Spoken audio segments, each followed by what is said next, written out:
ಕನ್ನಡ ಕತೆ ಕಾದಂಬರಿ ಲೋಕ ಚಾನೆಲ್ಗೆ ಆತ್ಮೀಯವಾದ ಸ್ವಾಗತ. ಮತ್ತೆ ಬಲವಾಯಿತು ಭಾಗ 2. ವಾಹನ ದೂರ ಹೋಗುತ್ತಿದ್ದಂತೆ ತ್ರಿಶಾಳ ಕಣ್ಣ ಮುಂದೆ ಆಸ್ಪತ್ರೆಯ ದೃಶ್ಯವೇ ತಿರುಗುತ್ತಿತ್ತು. ಅಮ್ಮ ನಾನು ಬೇಗ ಬರ್ತೀನಿ ಎಂದು ಹೇಳಿ ಬಂದಿದ್ದಳು. ಆದರೆ ತ್ರಿಷಾ ಈಗ ಜೈಲಿಗೆ ಹೋಗೋ ಹಾಗಾಯಿತು. ಅಯ್ಯೋ, ನಾನು ಏನು ಪಾಪ ಮಾಡಿದೆ ದೇವ್ರೇ, ಭಗವಂತ ನನ್ನ ಅಮ್ಮನನ್ನು ಕಾಪಾಡು.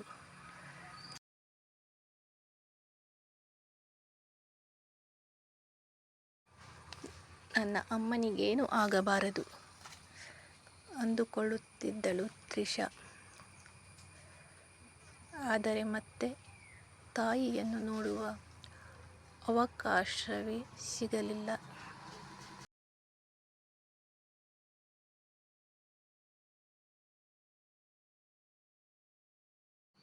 ಜೈಲಿಗೆ ಸೇರಿದ 2 ದಿನ ನಿಹಾರಿಕಾ ಭೇಟಿಗೆ ಬಂದಿದ್ದಳು.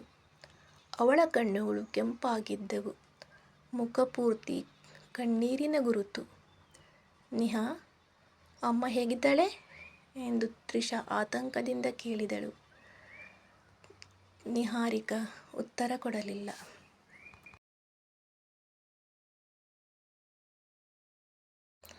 ತಲೆ ತಗ್ಗಿಸಿದ್ದಳು. ನಿಹಾ, ಮಾತಾಡು. ತ್ರಿಷಾ ಅವಳ ಧ್ವನಿ ನಡುಗುತ್ತಿತ್ತು. ಅತ್ತೆ. ನಿಹಾರಿಕಾ ತ್ರಿಷಾಳ ತಾಯಿಗೆ ಅತ್ತೆ ಅಂತ ಕರೆದಿದ್ದಳು. ತ್ರಿಷಾಳ ಹೃದಯ ಬಡಿತ ನಿಂತಂತಾಯಿತು. ಏನಾಯಿತು ನನ್ನ ಅಮ್ಮನಿಗೆ? ನಿಹಾರಿಕಾ ಜೋರಾಗಿ ಅಳತೊಡಗಿದಳು. ಅತ್ತೆ, ಇಲ್ಲ, ಅವರು ನಿನ್ನ ಬಿಟ್ಟು ಪಾರದ ಲೋಕಕ್ಕೆ ಹೋಗಿಬಿಟ್ರು ತ್ರಿ. ಆ ಮಾತು ಕೇಳುತ್ತಿದ್ದಂತೆ ತ್ರಿಷಾಳ ಪ್ರಪಂಚವೇ ಕುಸಿದು ಬಿತ್ತು. ಇಲ್ಲ, ಸುಳ್ಳು, ನೀನು ಸುಳ್ಳು ಹೇಳುತ್ತಿದ್ದೀಯ.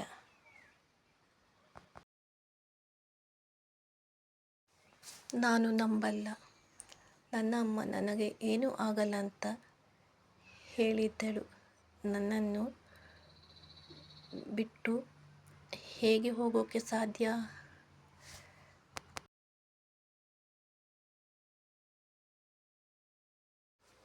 ಅವಳು ಕಬ್ಬಿಣದ ಕಂಬಿಗಳನ್ನು ಹಿಡಿದು ಜೋರಾಗಿ ಅಳತೊಡಗಿದಳು. ಅಮ್ಮ, ನನ್ನನ್ನು ನಿನ್ನ ಜೊತೆ ಕರ್ಕೊಂಡು ಹೋಗಮ್ಮ. ಆ ದಿನ ಜೈಲಿನಲ್ಲಿದ್ದ ಅನೇಕ ಕೈದಿಗಳು ಅವಳ ಅಳುವನ್ನು ಕೇಳಿ ಕಣ್ಣೀರು ಹಾಕಿದರು.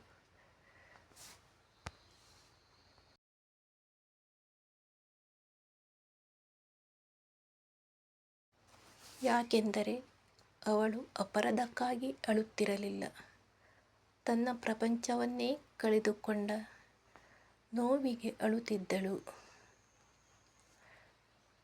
ನಿಹಾರಿಕಾ ಕಣ್ಣೀರು ಒರೆಸಿಕೊಂಡು ಹೇಳಿದಳು,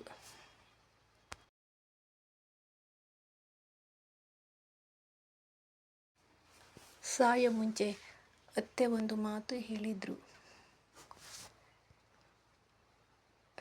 ತ್ರಿಷಾ ಮೌನವಾಗಿ ನೋಡಿದಳು. ನನ್ನ ಮಗಳಿಗೆ ಹೇಳು, ಅವಳು ತಪ್ಪು ಮಾಡಿಲ್ಲ ಅಂತ ನನಗೆ ಗೊತ್ತು.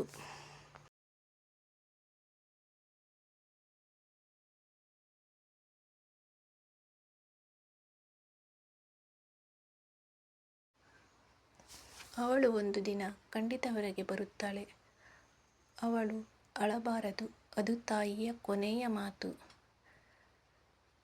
ತ್ರಿಷಾ ನೆಲದ ಮೇಲೆ ಕುಳಿತು ಜೋರಾಗಿ ಅಳತೊಡಗಿದಳು.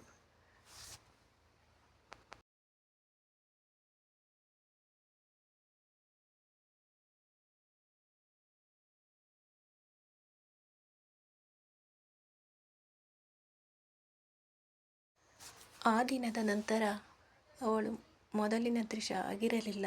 ನಗು ಕಳೆದುಕೊಂಡಳು, ಮಾತು ಕಳೆದುಕೊಂಡಳು, ಕನಸುಗಳನ್ನೂ ಕಳೆದುಕೊಂಡಳು. ಒಂದೇ ಒಂದು ಪ್ರಶ್ನೆ ಮಾತ್ರ ಅವಳ ಮನಸ್ಸಿನಲ್ಲಿ ಉಳಿದಿತ್ತು.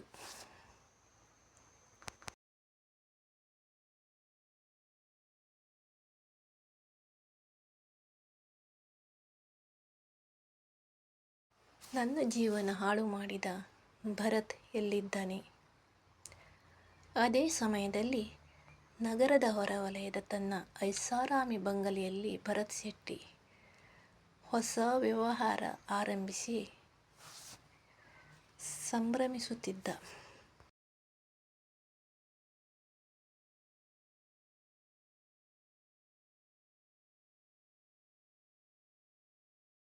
ತ್ರಿಷಾಳ ತಾಯಿ ಸತ್ತಿದ್ದಾಳೆ ಅನ್ನೋದು ಅವನಿಗೆ ಗೊತ್ತಿತ್ತು. ಆದರೂ ಅವನ ಮನಸ್ಸಿನಲ್ಲಿ ಪಶ್ಚಾತ್ತಾಪ ಇರಲಿಲ್ಲ.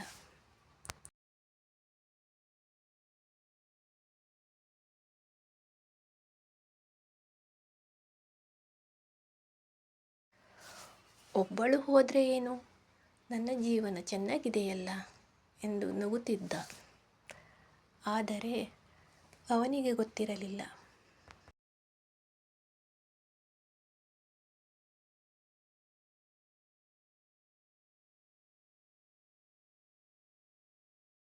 ಅವನ ಪಾಪದ ಲೆಕ್ಕ ಹಾಕಲು ವಿಧಿ ನಿಧಾನವಾಗಿ ಮುಂದೆ ಬರುತ್ತಿತ್ತು.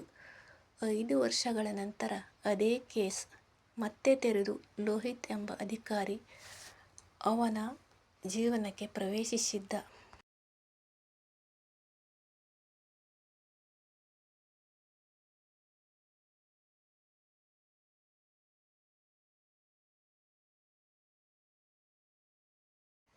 ಈಗ ಭರತ್ ಮಾಡಿದ ಪ್ರತಿಯೊಂದು ತಪ್ಪಿನ ಹೆಜ್ಜೆಗುರುತು ಹುಡುಕಲು ಲೋಹಿತ್ ಹೊರಟಿದ್ದ.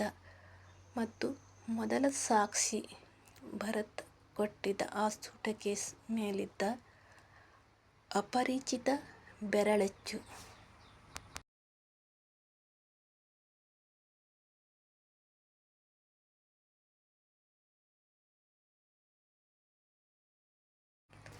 ಅದು ಯಾರದ್ದು?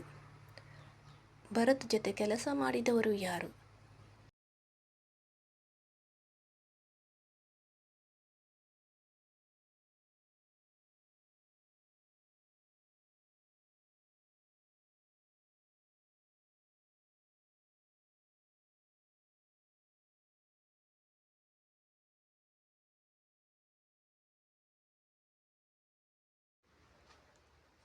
ಮುಂದಿನ ಭಾಗ ವೀಕ್ಷಿಸಿ.